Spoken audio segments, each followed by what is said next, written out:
नमस्ते। चलिए आज बात करते हैं इंसानी रिश्तों की, एक बहुत ही गहरी और दिल को छू लेने वाली कहानी की। ये कहानी है मांगने की उस कला के बारे में जो कभी-कभी देने से भी कहीं ज्यादा बड़ी हो जाती है। हम देखेंगे कि कैसे किसी से कुछ मांगना उन्हें देने से भी ज्यादा सम्मान दे सकता है। तो इस कहानी की शुरुआत एक बहुत ही सीधे लेकिन गहरे सवाल से होती है। सोचिए जरा, कोई ऐसी चीज क्यों मांगेगा जो उसके पास पहले से ही मौजूद हो? यही सवाल एक ऐसे अनुभव की जड़ में है जो हमें रिश्तों को एक बिल्कुल नए नजरिए से देखना सिखाता है। तो कहानी कुछ यूं है कि एक नौजवान लंदन से पढ़ाई करके घर लौटा था। एक दिन उसकी माँ ने उसे एक बहुत ही अजीब काम दिया। उन्होंने कहा, जाओ पड़ोसियों से थोड़ा नमक मांग लाओ। और ये वो पड़ोसी थे जो बहुत ही गरीब थे। अब बेटा ये सुनकर हैरान रह गया।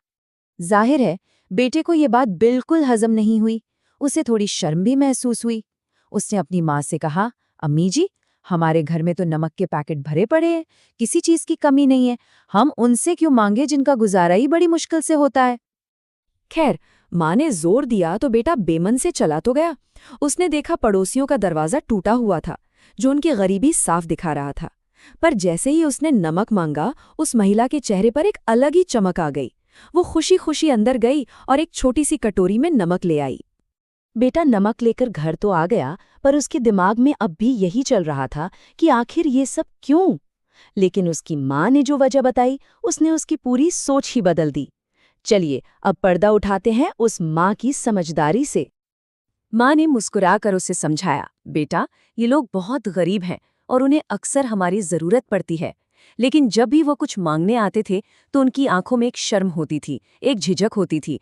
बस उसी झिझक को तोड़ने के लिए मैं भी कभी-कभी उनसे कुछ मांग लेती हूँ, ताकि उन्हें लगे कि ये रिश्ता बराबरी का है। ये जो माँ ने सिखाया ना, इसे कहते हैं सम्मान का सिद्धांत। मतलब कभी-कभी किसी से कुछ मांगना असल में उन्हें कुछ देना होता है। ये उन्हें ये महसूस करने का मौका देता है कि वो भी किसी के काम आ सकते हैं, जिससे उनका आत्मसम्मान बना रहता है और रिश्ते और भी गहरे हो जाते हैं। माँ की ये बात सुनकर बेटे की आंखों में आंसू आ गए। उसे अपनी सोच पर शर्म आई। और जानते उसने क्या किया? उसने उसी शाम वो सबक अपनी जिंदगी में उतार लिया। वो पड़ोसियों के घर गोश्त का सालन लेकर गया और बदले में उनसे थोड़ी सी ताज़ा भिंडी मांग ली। कहते हैं उस रात उसे बरसों बाद सबसे सुकून की नींद आई। और पता है, ये कोई अकेली कहानी नहीं है। हमारी पुरानी पीढ़ियों में ऐसी समझदारी की कई मिसालें भरी पड़ी हैं जो लेने देने की इस कला को बहुत अच्छी तरह समझती थीं। चलिए कुछ और किस्से सुनते हैं। एक और किस्सा है एक साहब के पिता का। उनके घर में हमेशा तंबाकू भरा रहता था, फिर भी वो अपने बूढ़े दोस्तों से ही मंगवाते थे। क्यों भला? क्योंकि उन बेचारे दोस्तों की जिंदगी में आने जाने का वही एक बहाना बचा था। और जब वो तंबाकू देने आते तो ये पिता उनकी देखभाल करते, डॉक्टर के पास ले जाते, नए कपड़े दिलवाते। अच्छा, अब एक और कहानी सुनिए। ये तो पहली बार में सुनने में बहुत ही कठोर लगती है। एक शाह साहब थे जो बड़ी बड़ी दावतें देते थे, लेकिन बिल बिल हमेशा अपने एक बहुत ही गरीब दोस्त से भरवाते थे। कितना अजीब लगता है ना सुनने में। सालों तक लोगों को ये बात समझ नहीं आई। फिर एक दिन राज खुला। पता चला कि शाह साहब दावत के बीच में अपने उस दोस्त को चुपके से वॉशरूम ले जाते थे, उसे बिल के पैसे देकर कहते थे, भाई ये पैसे रखो और जब बिल आए तो तुम जबरदस्ती अदा कर देना, प्लीज मेरा भरम रखना। ये उनका तरीका था अपने दोस्त का सम्मान बनाए रखने का। तो ये जो कहानियां हैं ये सिर्फ सुनने सुनाने के लिए नहीं है। असल सवाल तो ये है कि इस गहरी सोच को हम अपनी जिंदगी में कैसे उतार सकते हैं। तो चलिए देखते हैं कि इस फलसफे को असल जिंदगी में कैसे अपनाया जा सकता है। इसी सोच से प्रेरणा लेकर कुछ लोगों ने एक कमाल का ग्रुप बनाया है, जिसका नाम ही है दोस्तों से मांगते रहो। ये लोग क्या करते हैं? अपने उन दोस्तों या रिश्तेदारों से जिनकी माली हालत अच्छी नहीं है, उनसे गन्ना, साग, मक्खन जैसी छोटी छोटी चीजों मांगते रहते हैं।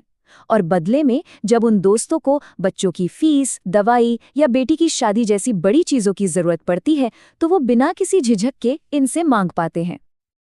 तो कुछ बहुत ही आसान से नियम हैं जो हम सब अपना सकते हैं। जैसे पड़ोसियों से कुछ न कुछ मांगते रहना चाहिए। किसी से कोई कटोरी या बर्तन लें तो उसे कभी खाली वापस ना करें, हमेशा उसमें कुछ अच्छा रखकर लौटाएं। और जब कोई कुछ खाने को दे तो उसकी दिल खोलकर तारीफ करें। और आखिर में ये सारी बातें हमें जिंदगी की एक बहुत ही बुनियादी सच्चाई की तरफ ले जाती हैं। ये समझना बहुत ज़रूरी है कि हमारे ये छोटे छोटे रिश्ते असल में कितने कितने कीमती हैं। हमें हमेशा याद रखना चाहिए कि हम इंसान एक सामाजिक प्राणी हैं। हम अकेले खुश रह ही नहीं सकते। हमारी असली खुशी का जो सोर्स है, जो जरिया है, वो दूसरों के साथ हमारे रिश्ते ही हैं। हमारी खुशियां असल में दूसरों के दिलों से ही निकल कर आती हैं।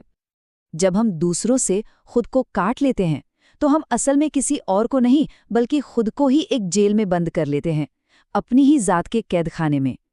और ये अकेलापन, ये तन्हाई धीरे धीरे हमें अंदर से खोखला कर देती है। तो आज की ये पूरी बातचीत हमें इसी एक सवाल के साथ छोड़ जाती है। ऐसा कौन सा छोटा सा काम है जिसे मांग कर किसी रिश्ते में और ज्यादा गर्मजोशी और सम्मान वापस लाया जा सकता है? इस पर सोचिएगा जरूर।